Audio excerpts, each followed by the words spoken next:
what we would, in the vernacular, we call psychic phenomena, synchronicities, those kinds of things, are probably much more common than we commonly know, or that is talked about.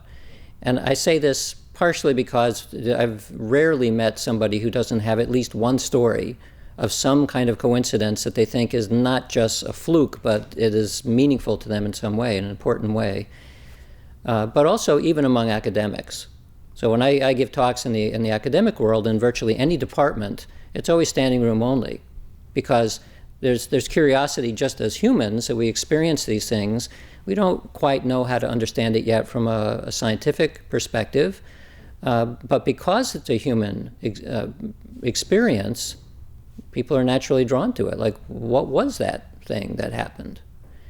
So I think we may be dealing with a phenomena which at present is hiding in plain sight. There are theories that suggest that what we think of as the sixth sense is actually the first sense. It's like the sentience that comes before all of the processing that goes on in the brain that turns it into the world as we experience it. There's some other way of grasping, like sentience grasps the universe in some way. And that then is turned into what we experience as humans by this organism. But the raw connection with the universe is there. It's always there. And it's not just human, it's there for any kind of sentience at all. West and East both have long traditions about the gaining of special abilities, let's call it that. And in all cases, it's shamanism. Every indigenous society, whether it's East or West or wherever, the shamans were the ones who were selected because of talent and occasionally amplified through use of drugs and drumming and that sort of thing. And they were necessary parts of the tribe for healing, for finding food, for defending the tribe, and so on. So in the East, there's probably more of a developed tradition, mainly through yoga and through meditative traditions, that found that if you spend most of your lifetime in an ashram without any other responsibility and you're able to get internally quiet enough, you're able to do a kind of an introspection that from a Western perspective, especially a Western modern perspective, we never have an opportunity to dive into your head 18 hours a day and have no other responsibilities other than to try to get in deep in what's going on in your deep subconscious, perhaps. And the lore says that if you do that, if you sit down and you're quiet and you pay attention to your mind and the monkey chatter kind of goes away, you dive in deeply and you discover that your sense of awareness is identical to the universe.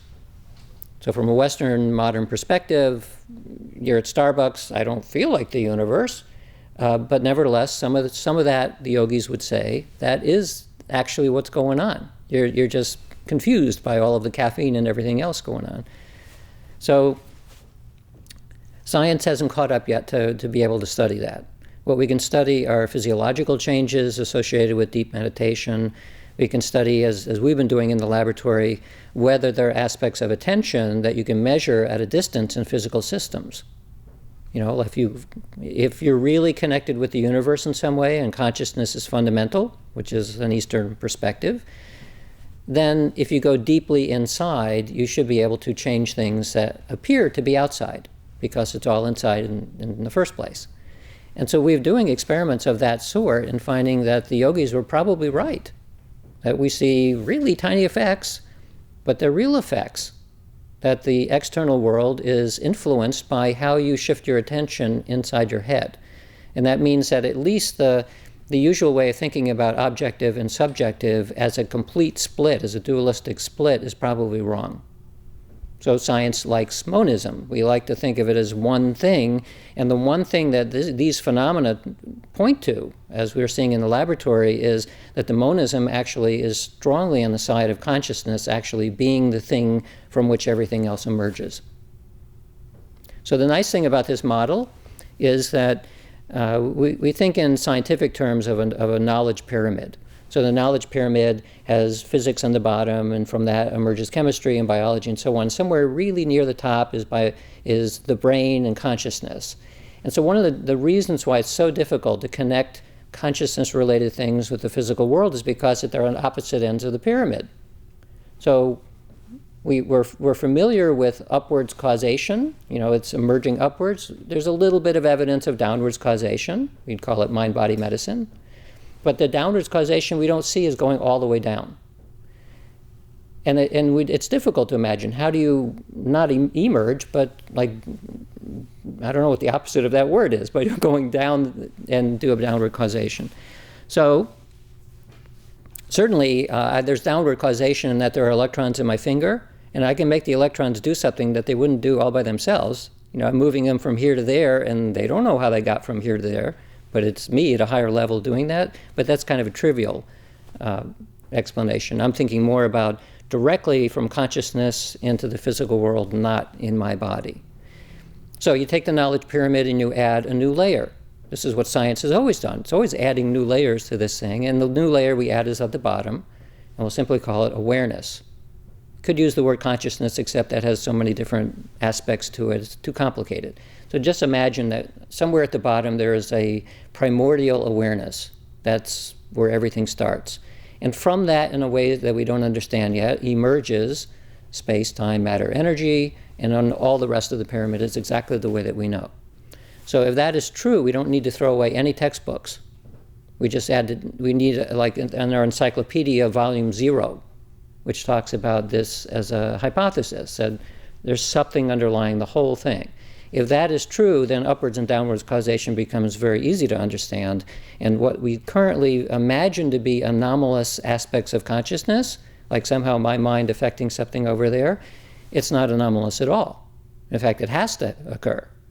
And I believe then that looks like that's pointing in the direction of a way of understanding the kinds of things that we study in the lab and that many people have studied for over a century now.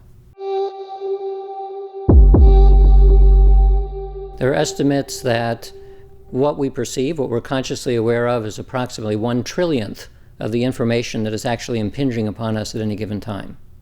And so a large part of what's happening in terms of brain processing is filtering out things that you don't need to attend to right now. Like right here and right now. That's what you need to pay attention to as an organism in order to survive. But there's a huge amount that is there and we're not paying attention to. Subliminally we get some of it, peripherally we get some of it, we get a lot of preconscious processing, we get a lot that we completely miss, which is, all of this is part of perceptual psychology and cognitive psychology. Then the question is, what is the actual range of experience that people can have? And this is very tricky to figure out, because people will look at the same color and actually not even see the same color. Even with your two eyes, you will see color slightly differently. So in trying to gauge what is the range of experience that people actually grasp, very difficult. And so this comes out, and you talk to people who have synesthesia, for example, where they hear colors and they see smells and so on. There's all of this crosstalk going on. If someone told you that and you had never heard about it before, you would think they were crazy. Now there are enough people who can do this so that it seems less crazy, and we kind of understand a little bit about what's going on in the brain to understand it. The same could be said for people who claim to see auras and people who have psychic experiences and mystical experiences.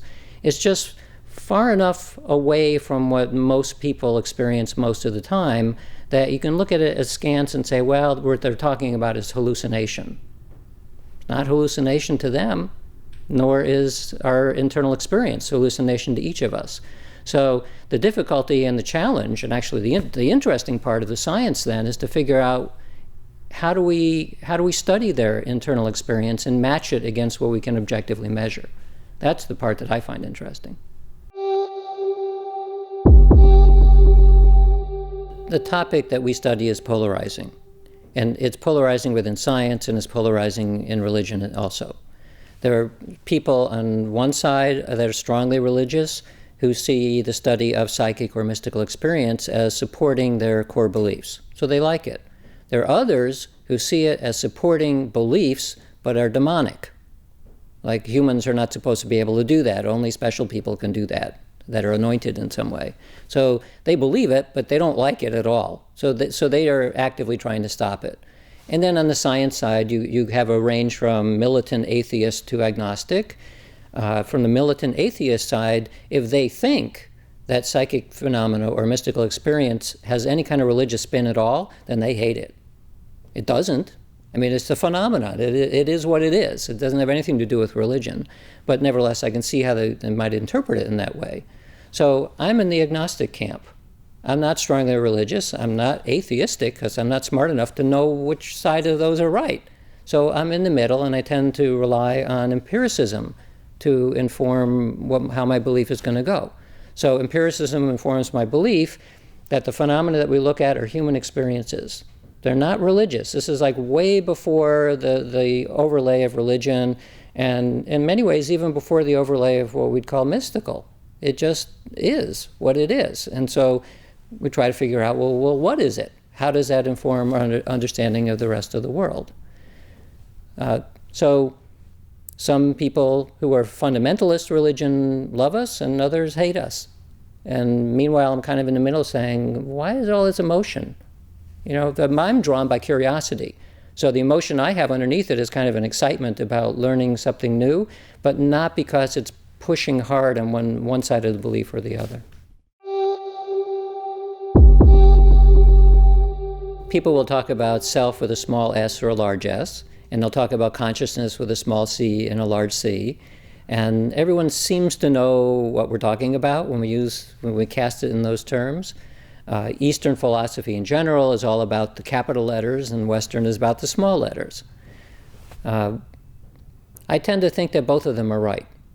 So like in a Hindu perspective, you might say that Atman equals Brahman.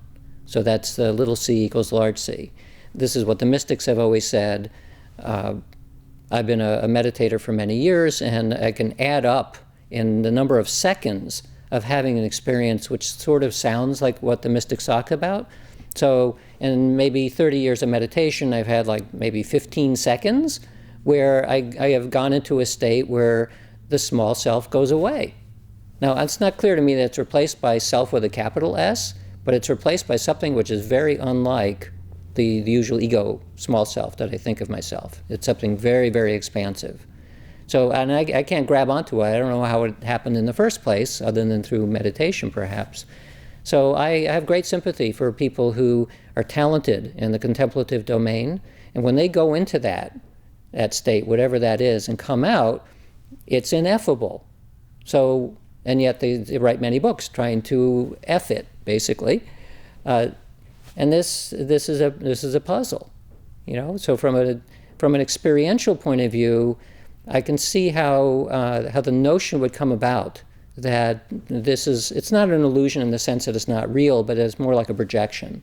Like it's a mental projection, a limited projection of a local reality that we live in. And that's where common sense comes from. That's where all of classical physics ultimately comes from. Most of science is based on common sense, local reality. If it wasn't for the development of modern physics, where we know local reality is a special case, we'd call it naive reality in philosophy. If it wasn't for modern physics beginning to reveal that our eyes are not telling us all there is. In fact, not just modern physics, but the development of instruments of all types. Our senses are vastly expanded. We see that we perceive a very, very small slice of reality. So while I don't know what small s and big S are, or small c and big C, I do have a sense that if we were smart enough or had instruments that were clever enough to be able to see even further in many different ways than we currently see, it would be nothing other than hubris to imagine that the S does not modulate in size. You know, even S from a developmental point of view, you know, a child, a baby's S and an adult's S, that's also on a developmental scale. So why does it need to stop at what we think of as adults? I know plenty of adults who are much more like children than adults, and vice versa. So maybe there is a way, as the mystics have said, you can keep evolving it and it just gets bigger and bigger. And of course, the flip side of it is, our image of mystics sometimes is the man sitting out in the Himalayas all by himself and so on. But that is an approach. But the other approach are people who are among us, who have that, you know, the slightly larger self, where we might call them enlightened. meaning just that they've just woken up a little bit more than the average person, and there are many levels of waking up as well, they're in touch with a larger reality. And I don't know any way of putting a boundary on that. So I've met maybe one or two people who I can almost imagine are a little bit more awake than I am, and maybe a little bit more awake than other people. And they begin to sound a lot like mystics. And I tend to gravitate in that direction because I've had a few experiences myself where I remember one day waking up. Very strange kinds of experiences where I remember in one case I was, I guess I was maybe a sophomore in college and had a very early morning class, and I was walking to class, and I was passing a building which I've passed probably 100 times, and I woke up. So it was early in the morning, but I remember thinking there was a step function in my level of awareness before that moment and after that moment. And it happened to be on my birthday, and I was doing, mentally saying, oh, this is my birthday, I'm going to remember this, because I was born on February 29th, and it doesn't happen very often. So, but nevertheless, there was something about that day that felt like a step function in the sense that I had a different level of simply being awake. So if I had that, I mean, this is a minor thing I'm talking about in my own experience, but I can imagine that people can go through many, many of those. And every time you're awake, you look back on everything before that, and it seems dreamlike. And so it got me curious about the mystics who say that all of this everyday reality is a dream. It's real, but it's dreamlike when you wake up. So that doesn't mean, it says I have a mystical inclination, but nevertheless, you can use the most rigorous science that you possibly can to see, well, what was that? Ultimately, that's an experience, nothing to do with religion. It's simply something that happened, and I want to know what it is. Well, the usual comment is that extraordinary claims require extraordinary evidence. And that's a reasonable position to take, because if you see something out of the ordinary, you don't know what it is, by definition. So the degree of confidence that you need that it is what it appears to be, as opposed to some mundane explanation, requires additional hurdles to jump over. So it's a reasonable and proper skeptical attitude to take. I think when trying to study something as complex as consciousness, after all, what we're dealing with here is something that is asking questions about itself. That immediately raises issues because it's a recursive problem. We're trying to understand ourselves by thinking about ourselves. But ultimately, it really is a matter of physics. That we need to understand the structure of physical reality as best as we can to understand what else is going on. Because if you look as carefully as you can at the physical brain, and you don't find things like qualia in there. So there's some apparent split between subjective and objective, and somewhere in that boundary is where this whole realm of consciousness research is all about. So I think quantum mechanics is extremely important in this area because that's our best understanding of physical reality. I guess I've used statistics for so long that I can no longer remember why people find it difficult. So one of the ways of thinking about this then is we look at the use of statistics in sports. So why was Michael Jordan considered such a good basketball player? Or why a famous baseball player gets a lot of hits? Why is that any good? Well, it all comes down to statistics. It has to do with how did their performance act over long periods of time in comparison to other people. That's basically what it's all about. So you'd have the number of base hits that somebody gets in baseball. Well, if somebody's getting a base hit rate of 300, meaning about 1 in 3 times if they come up to bat, they get onto a base. Well, that's like amazing. Really? 1 in 3 times is really good? That's like top of the world? That doesn't sound so good. So 33%, 32%, so that's considered like that's really good. So now we do a telepathy experiment where we would define by chance, by the nature of the experiment, you can get the target right once and 4 times just by chance. You bring in randomly selected sophomores and people, just do the experiment, they get like the best baseball players in the world. They get 32%.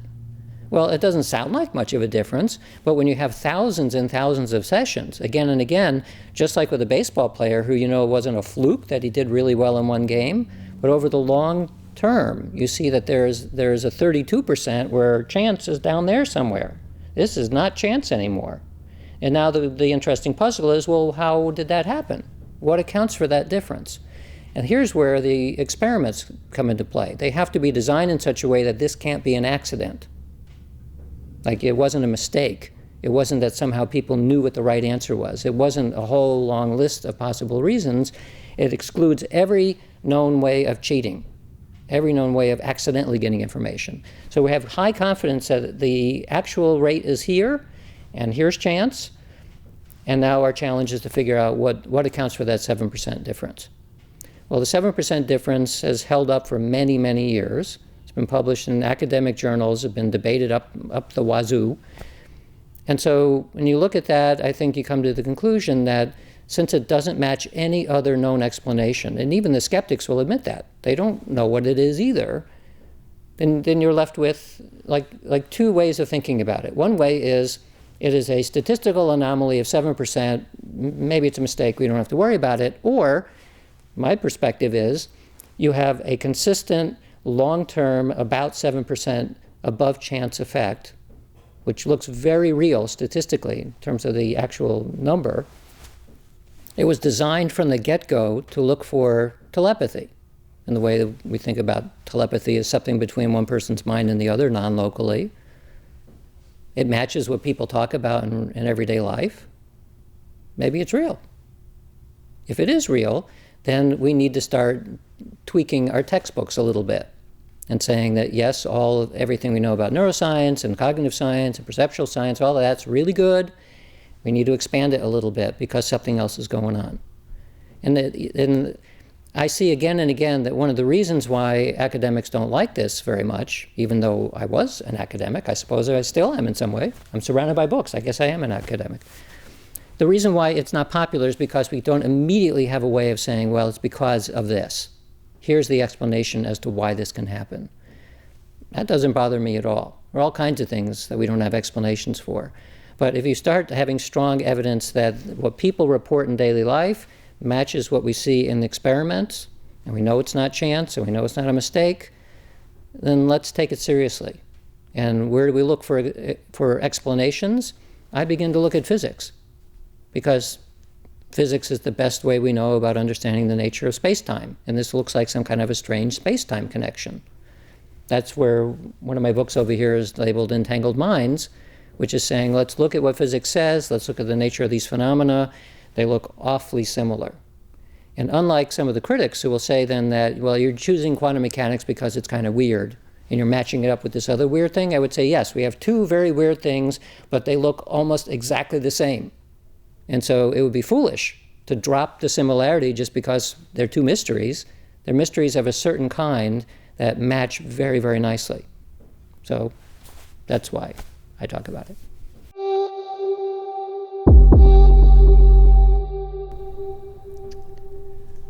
What's interesting in Western society in particular is that it is real and it is useful are equated.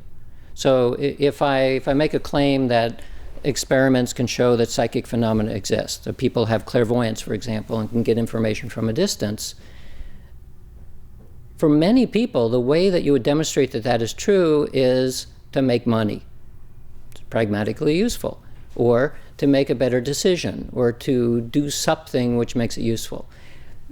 I'm more of a basic scientist. I'm interested in the way things work and how they can exist in the world and so on. And I'm much less interested in whether it's pragmatically useful. And again, from a historical perspective, you look at the leading edge of science, most of the time you don't know if something is useful or not.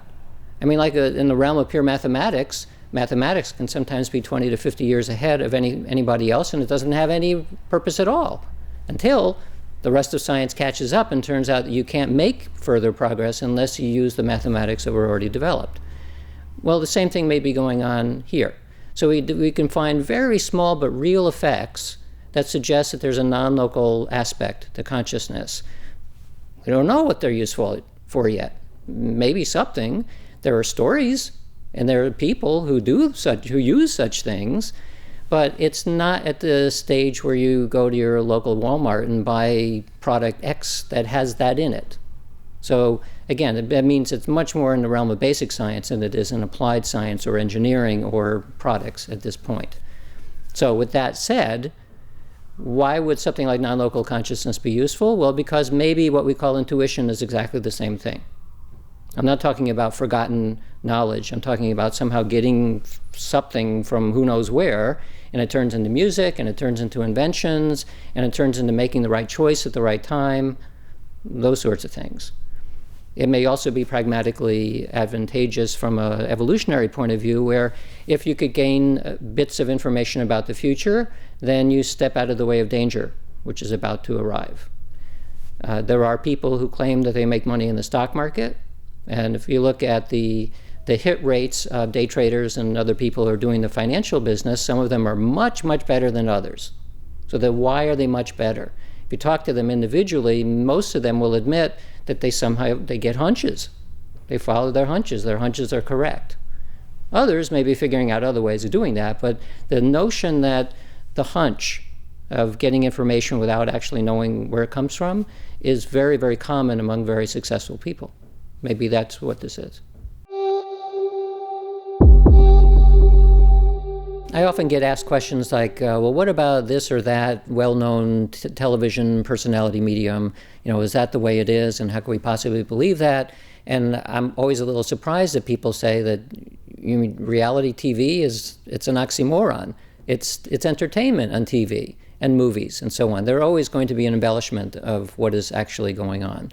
And sometimes it's embellished so much that it's actually not true at all. It just goes right into the realm of fantasy. So when we publish studies that we do in the laboratory, the effects that we get are tightly constrained by virtue of the design of the experiment itself. So if you do an experiment with clairvoyance, for example, you don't find people out in the world using clairvoyance in the way that we do in the lab, but that's true of any kind of experiment. All psychology experiments and sociology, all experiments are artificial constraints that allow us to have high confidence because of the control. So the effects that I see in the lab and my colleagues see in the lab tend to be really small, but really small and real at the same time. And that says that in principle, if somebody in the everyday world has an amazing experience of some type, in principle, it looks like that could happen.